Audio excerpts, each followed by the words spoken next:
tidak kaki gua ke meja. Jadi benar-benar tindakan dari pengadilan itu sangat tepat. Bahkan ada lagi sebenarnya, ada lagi yang harus dilakukan pengadilan. Karena apa? Ada yang lebih efektif. Dari awal saya udah usulkan kepada Ketua Mahkamah Agung. Kenapa nih? Oh, masuk aja sini bisa. Dari awal saya udah usulkan kepada Ketua Mahkamah Agung agar yang tindakan hukum pertama perlu dilakukan adalah cabut dia punya SK BAS, berita acara sumpah.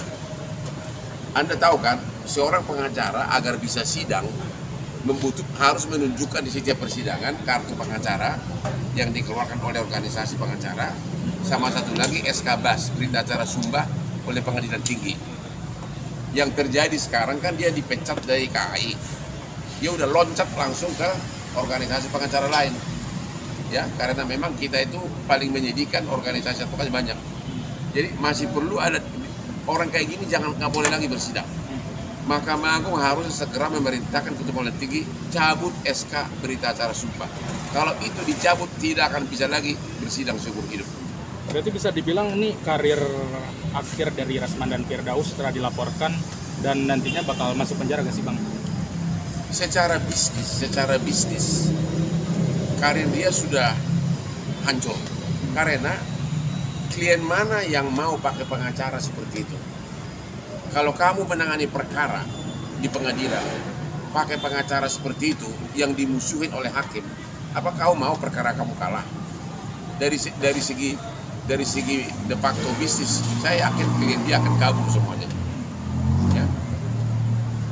Tapi dari abang sendiri, dari langkah PN Jakut ini kan nantinya gimana sih Bang kalau proses sidang nantinya tanggal 20 kan, sedangkan Rasman sudah dilaporkan gitu. Ya tetap persidangan jalan ya, karena SK BAS-nya si Firdaus kan belum dibatalkan oleh Mahkamah Agung, dia sudah loncat ke organisasi pengacara lain, sangat menyedihkan ya. Tapi nanti tanggal 20 kita lihat apakah dia masih ngotot untuk sidang terbuka, apakah dia akan marah-marah lagi. Kalau marah-marah lagi harusnya polisi bisa langsung menahan, karena itu sudah ibarat OTT itu loh ya. Yang saya tidak bisa mengerti, masa hanya gara-gara sidang tertutup dia marah-marah. Karena dia dia tahu melawan Hotman Paris itu berat, super berat. Karena apa? Tidak mungkin saya membuat laporan polisi kalau buktinya tidak ada. Dia menuduh saya sampai 11 kali postingan di Instagram dia, disebutkan saya penjahat seks. Oh, gua dipidana aja, dia aja nggak pernah. Kemudian kelainan seks. Siapa bilang gua kelainan seks? Orang semua cewek cantik bilang gua super normal. Ya. Itu nggak ada kaitannya dengan masalah yang saya dapat dengan mantan ASPRI. Nah, dia mau sidang terbuka, sudah panggil semua infotainment dan TikTok, dia katanya mau buka. Saya hanya satu kalimat mematahkan dia.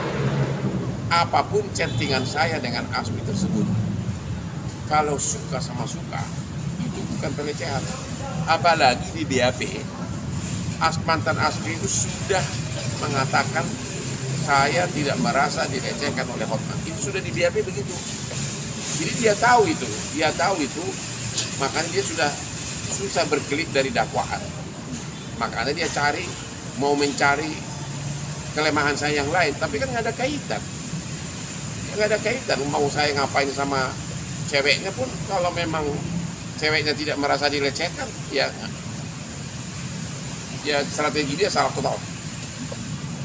Berarti ini bisa dibilang adalah langkah tegas dari PN Jakut ya Bang, mengikuti arahan langsung dari Mahkamah Agung. Oh itu menggambarkan tindakan pengadilan yang pertama kali dalam sejarah perdana di Indonesia, hanya dalam tempo 2 hari langsung dilaporkan polisi. Berarti semua hakim pun, bahkan pimpinan Mahkamah Agung merasa sadar bahwa merasa tersakiti, marwah pengadilan sudah diinjak-injak. Sudah benar-benar dia gaya si Firdaus itu. Entah apa omongan dia, ya. Dia gaya si botak itu siapa? si Rasman, entah apa yang diomongin, ya nggak nyambung sama sekali. Karena di undang-undang dia yang memulai, dia yang mau mengatakan akan membuka aibnya Hotman karena chattingannya berbau asusila. Karena itu makanya hakim demi hukum harus sidang tertutup. Karena kalau memang materi kesaksian saksi itu kaitannya dengan asusila, menurut undang-undang KUHP harus tertutup. Apakah dia punya otak apa gitu loh. Jadi hanya itu doang kenapa dia harus takut gitu. Yang Abang harapkan nanti ke Mabes Polri gimana Bang, sudah dilaporkan? Ya segera dipanggil lah itu. Aku pengen lihat dia dipanggil, ya segera jadi tersangka dan segera jadi terdakwa agar gue pengen lihat botaknya itu duduk jadi terdakwa di kasus kedua, ya. Pada saat nanti dia duduk di terdakwa kedua, saya akan say hello dengan begini. Ini dong botak gitu. Kalau mau menambil hati wanita dengan gini, ya, dengan Lamborghini, bukan dengan janji-janji kosong gitu loh. Dia kegantengan gue ini, ya kan. Jadi dompet tebal, muka juga oke, nah gitu loh. Nggak sebanding gue sama dia. Orang gue dia mau coba saingan sama gue. Bagaimana coba dari pengacara dari daerah, aku pun nggak kenal dia. Aku nggak kenal dia. Sementara saya udah 38 tahun, 25 tahun dalam perkara-perkara bisnis internasional. Saya 4 tahun di Australia dengan pengacaranya 700 orang.